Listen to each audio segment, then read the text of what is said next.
देखो, college choose करते वक्त केवल कैंपस लाइफ मैटर नहीं करती है, वहाँ का डिसिप्लिन कितना स्ट्रिक्ट है, कैंपस लाइफ कैसी है और एक्चुअलिटी में प्लेसमेंट रियलिटी क्या है। तो देखो, आज मैं बात करने वाली हूँ जीएल बजाज के बारे में, जहाँ पे फ्रीडम पर इतना फोकस नहीं किया जाता है जितना डिसिप्लिन में फोकस किया जाता है। So hello guys, welcome back. मैं हूँ नित्या। आज मैं तुम्हें देने वाली हूँ कंप्लीट ब्रेकडाउन जीएल बजाज का, जहाँ पे आज तुमको मैं सब बताऊंगी, स्टेब्लिशमेंट से लेके, फ्री से लेके, प्लेसमेंट रियलिटी से लेके सब कुछ।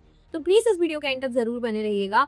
देखो, बिना टाइम वेस्ट किए इस वीडियो को जल्दी से स्टार्ट करते हैं। देखो, अगर जीएल बजाज के ओवरव्यू के बारे में बात करें, देखो जीएल बजाज 2005 में स्टैब्लिश हुआ था। अगर इस कॉलेज की बात करें तो ये कॉलेज एकेटीयू से एफिलिएटेड है।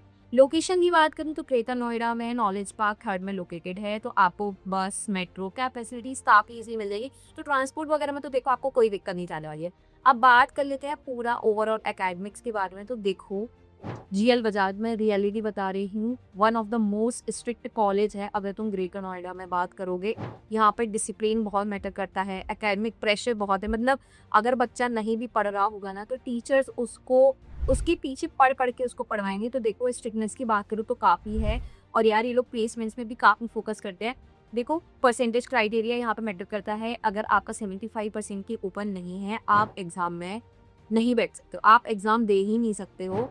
और देखो, जैसा कि मैंने बताया कि एकेटीयू से एफिलिएटेड है। देखो, यहाँ पे पढ़ाई पर ध्यान दिया जाता है, आपके प्लेसमेंट्स पे भी काफ़ी फोकस किया जाता है। अब अगर यहाँ की फीस की बात करें तो देखो, यहाँ पे आपको फीस जो है 1.4 से 1.5 लाख देखने को मिल जाएगी, जो कि यार काफ़ी सही है। देखो, अगर यहाँ की टॉप ब्रांचेस की बात करें तो एआई है, डेटा साइंस है, आईटी है। आपको यहाँ पे टॉप ब्रांचेस यहाँ पे आपको सारी देखने को मिलेगी। बट हाँ, अगर आप सोचो कि यहाँ पे डायरेक्ट एडमिशन होता है तो ऐसा नहीं है, यहाँ पे एडीक्यू काउंसलिंग होती है। अब अगर जो बच्चे नहीं जानते हैं कि एडीक्यू काउंसलिंग क्या होता है, तो देखो, ये बेसिकली यूपी में जो कॉलेजेस हैं जो एकेपीयू से एफिलिएटेड है, ये उनकी काउंसलिंग होती है। तो उसका आपको फॉर्म फिल करना होता है। जब आप उसका फॉर्म फिल करेंगे तो बेसिकली उसकी काउंसलिंग होगी, जैसे कि जे की काउंसलिंग होती है, उसी के बेस पे आपको एडमिशन मिलता है। और हाँ, जैसे कि यहाँ पे अगर सीएस की कट ऑफ की बात करूँ तो 1.5 से 2 लाख के बीच में रहता है। देखो, बच्चे बहुत सारी मिस्टेक्स करते हैं। क्या करते हैं कि देखो, वो अपनी कैटेगरी रैंक को ऑल इंडिया रैंक से कंपेयर करते हैं। बट जो एकेटीयू की काउंसलिंग होती है ऑल इंडिया रैंक के बेसिस पे होती है। तो हाँ, ध्यान रखना, अगर आप एकेटीयू की काउंसलिंग में पार्टिसिपेट कर रहे हो तो अपनी कैटेगरी रैंक को ऑल इंडिया रैंक से कंसीडर मत करना, क्योंकि ऐसे में स्टूडेंट्स को बहुत ज़्यादा कन्फ्यूजन हो जाते हैं। तो ध्यान रखना कि जो आपकी कैटेगरी रैंक है और जो ऑल इंडिया रैंक है, उसको अपने आप से मिला के मत देखना, क्योंकि ऑल इंडिया रैंक और कैटेगरी रैंक अलग अलग होती है। तो इस बात का ध्यान रखना। अब हाँ, जैसा कि मैंने बताया कि यहाँ पे एकेटीयू की काउंसलिंग के बेसिस पे होता है। देखो, बेसिकली अगर आपका मोस्टली 90 से ऊपर है, 90 से ऊपर परसेंटाइल है जेई का, तो आपको देखो आराम से सीएस की ब्रांचेस मिल जाएगी यहाँ पे। अगर उससे कम है तो देखो, थोड़े से कम चांसेस रहते हैं, आपको वहाँ पे और ब्रांचेस देखने को मिल जाएंगे। बट हाँ, यहाँ पे एक और चीज़ है, यहाँ पर मैनेजमेंट कोटा के थ्रू भी एडमिशन मिलता है। अब जो मैनेजमेंट कोटा नहीं जानते हैं, बेसिकली मैनेजमेंट कोटा में क्या होता है, 15% जो सीट्स होती है ना, वो रिजर्व होती हैं। उसमें बेसिकली पैसों का खेल है। सही बताऊँ तो बेसिकली वो आपको अच्छा मैनेजमेंट प्रोवाइड कराएंगे, सारी फैसिलिटीज़। लाइक जिनका कट ऑफ क्लियर नहीं हो पा रहा है, तो उन बच्चों को एडमिशन मिल जाता है।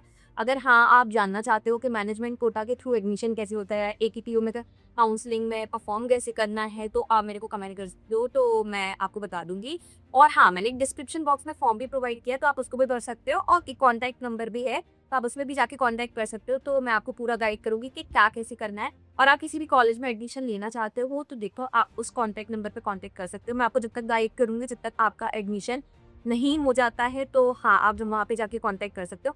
देखो, जैसे कि मैंने फीस का तो बता दिया, अब जहाँ रहती है यहाँ की प्लेसमेंट का क्या कैसा सीन है। देखो, अगर हम बात करें यहाँ की प्लेसमेंट के बारे में, तो देखते हैं यहाँ पे जो एवरेज पैकेज है ना, आपको 6 to 7 LPA देखने को मिलेगा। लेकिन अगर यहीं की हाईएस्ट पैकेज की बात करें तो आपको 60 LPA देखने को मिलेगा, जो कि काफ़ी अच्छा है। और यार, जीएल बजाज मेनली प्लेसमेंट के मामले में ही पॉपुलर है और काफ़ी ज़्यादा नूर में है, क्योंकि जीएल बजाज से काफ़ी अच्छा प्लेसमेंट्स का रिकॉर्ड होता है। और बेसिकली यहाँ पे सारे बच्चों का मेन प्लेसमेंट पे फोकस ये रहता है। और यार देखो, अगर तुम ऐसा चाहते हो कि तुम्हें ज़्यादा कोई मतलब नहीं है कैंपस लाइफ वगैरह से, मेन पढ़ाई से है, तो आप इस कॉलेज को कंसीडर कर सकते हो। देखो, यहाँ पे जैसे कि मैंने बताया कि प्लेसमेंट्स के मामले में बच्चों पे काफ़ी फोकस किया जाता है। यार, आपको यहाँ पे सब कुछ करना पड़ेगा, अपने असाइनमेंट से लेके एप्टीट्यूड वगैरह टेस्ट जितने भी होते हैं, आपको इन सब पे ध्यान देना होगा। हाँ, तो यहाँ की अगर मैं फैकल्टीज़ की बात करूँ, देखो, वो आप पे काफ़ी फोकस रहेंगी। बट थोड़ा सा आपको खुद से सिलेबस के अकॉर्डिंग थोड़ा सा अपडेट होना पड़ेगा, क्योंकि एकेबीयू से रिलेटेड है कि थोड़ा सा ओल्ड वर्जन में सिलेबस अभी चल रहा है। हाँ, बाकी जैसे कि मैंने बताया पैकेजेस के बारे में कि देखो यार पैकेज यहाँ का काफ़ी सही है। एवरेज आपको 6 टू 8 एमपीए देखने को मिल जाएगा। यहीं पे अगर हाईएस्ट पैकेज की बात करूँगी तो आपको 57 कुछ 60 एलपीए देखने को मिलेगा, है जो कि काफ़ी अच्छा है और जीएल बजाज नहीं इसी के लिए पॉपुलर है। अब देखो प्लेसमेंट की अगर मैं क्राइटेरिया की बात करूँ तो देखो आपकी अटेंडेंस कंपलसरी है, मिनिमम 75 से ऊपर होना ही चाहिए। सीजीपीए की बात करूँ मिनिमम आपका 7 से ऊपर होना चाहिए, अदरवाइज़ आप प्लेसमेंट के लिए नहीं बैठ सकते हो। अगर देखो यहाँ पे प्लेसमेंट की क्लासेस भी होती हैं, उनका भी आपको उनकी क्लासेस भी लेना कंपलसरी है। यहाँ पे एप्टीट्यूड ट्रेनिंग वगैरह भी होती है, तो आपको वो राउंड भी क्लियर करना ज़रूरी है, तभी आप यहाँ पे प्लेसमेंट्स में बैठ सकते हो। अब जान लेते हैं यहाँ के टॉप रिक्रूटर्स के बारे में। तो देखो यहाँ पे आपको TCS, Infosys, Wipro, Microsoft, Amazon, यार अच्छी खासी कंपनीज देखने को मिलेंगी। देखो जैसे कि मैंने बताया कि प्लेसमेंट्स के मामले में अगर पॉपुलर है तो ऑब्वियस सी बात है कि टॉप रिक्रूटर्स भी यहाँ पे अच्छे होंगे। तो देखो प्लेसमेंट की बात करूँ, टॉप रिक्रूटर्स की बात करूँ तो यहाँ पे आपको अच्छी खासी देखने को मिलेगी। अब यहीं पे अगर बात कर लें यहाँ की कैंपस लाइफ के बारे में, तो देखो अगर आप ऐसे बच्चे हो जिनको बिल्कुल पढ़ाई से है कि भाई पढ़ाई पढ़ाई करनी है, तो आपको जीएल बजाज को कंसीडर कर सकते हो। हाँ, बाकी अगर आपको थोड़ा बहुत कॉलेज लाइफ अच्छी चाहिए या कुछ और सराउंडिंग अच्छा चाहिए तो देखो आप आईएलएम आ सकते हो, क्योंकि मैं भी आईएलएम स्टूडेंट हूँ। बाकी अगर जीएल बजाज की बात करूँ काफ़ी स्ट्रिक्ट है यार। अगर आप ऐसे बच्चे हो कि ओवरऑल कॉलेज लाइफ भी अच्छी चाहिए है, स्ट्रिक्टनेस कम चाहिए और प्लेसमेंट भी ठीक ठाक हो, तो आप दूसरा कॉलेज कंसीडर करो। और हाँ, अगर आप ऐसे हो कि केवल पढ़ाई से मतलब है और थोड़ा सा डिसिप्लिन चाहिए खुद को लेके, तो मैं यही कहूँगी कि आप जीएल बजाज में जाओ और एकेबीओ फॉर्म भरो, उसमें काउंसलिंग में पार्टिसिपेट करो। और प्लीज़ क्राइटेरिया का ध्यान रखना, क्योंकि ये बच्चे बहुत सारी मिस्टेक्स करते हैं, तो बाद में देखो फिर आपको कहीं और एडमिशन लेना होगा तो उसमें दिक्कत जाएगी। ओवरऑल यहाँ पे कॉलेज लाइफ के बारे में बात करूँ तो देखो यहाँ पे फेस्ट जो है, जैसे कि मैंने बताया डिसिप्लिन बहुत है, तो फेस्ट लाइफ यहाँ की उतनी अच्छी नहीं है। बट हाँ, यहाँ पे 1 साल में एक बार फेस्ट होता है, सेलिब्रिटीज आते हैं, तो आपको देखो 1 साल में तो फेस्ट एटलीस्ट एक बार देखने को मिल जाएगा। बट आप सोचो कि फ्रिक्वेंटली होते हैं, तो देखो ऐसा बिल्कुल नहीं है। अगर आप सोच रहे हो कि अरे भाई जीएल बजाज में जाऊंगा कॉलेज लाइफ अच्छी रहेगी, तो ऐसा देखो कुछ नहीं होने वाला है। देखो अगर यहाँ की ओवरऑल कैंपस लाइफ के बारे में बात करूँ तो देखो अगर तुम थोड़ा फेस्ट लाइफ वगैरह चाहते हो तो तुम बूजे कॉलेज जाओ, बट यहाँ पे 1 साल में एक बार फेस्ट होता है। जैसा कि मैंने बताया कि डिसिप्लिन के मामले में ही पॉपुलर है, तो देखो ऑब्वियस सी बात है यहाँ पे आपको फेस्ट उतनी फ्रिक्वेंटली देखने को नहीं मिलेगी, बट हाँ 1 साल में कंडक्ट होगा है। सेलिब्रिटीज़ भी आते हैं, कि देखो यहाँ का ओवरऑल फेस्ट अच्छा होता है, क्योंकि मुझे पता है, क्योंकि मेरे हॉस्टल के नियर में जीएल बजाज है। तो देखो यार मैं सही सही बताऊंगी, बिल्कुल गलत नहीं बताऊंगी। देखो अगर यहाँ के हॉस्टल्स के बारे में बात करूँ तो आपको इन कैंपस हॉस्टल मिल जाएगा, लेकिन अभी केवल बॉयज़ के लिए है।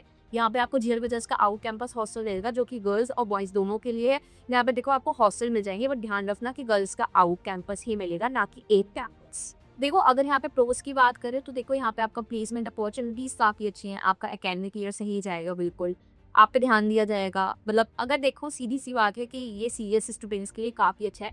अगर ये वे कॉन्स की बात करूँ तो देखो यार, जैसा कि मैंने बताया कि काफ़ी स्ट्रिक्ट है, अटेंडेंस कंपलसरी है, फेस्ट लाइफ वगैरह, कॉलेज लाइफ उतनी सोचो तो इतनी अच्छी नहीं मिलने वाली है। बस यही कहूँगी कि अगर हाँ तो वैसे स्टूडेंट हो कि बहुत स्ट्रिक्ट कॉलेज चाहिए हो, खुद को लेके सीरियस हो, तो जीएल बजाज कंसीडर करो। और हाँ, अगर कोई भी दिक्कत आ रही हो या समझ नहीं आ रहा हो एकेडमिक काउंसलिंग में कैसे पार्टिसिपेट करना है, या फिर मैनेजमेंट कोटा के बारे में भी जानना चाहते हो, इसके थ्रू भी एडमिशन लेना चाहते हो, मैंने कॉन्टैक्ट डिटेल्स भी दे रखी हैं, एक फॉर्म भी दे रखा है, तो आप उस पर जाके कॉन्टैक्ट कर सकते हो। मैं आपको फुली गाइड करूँगी जब तक आपका एडमिशन नहीं हो जाता है।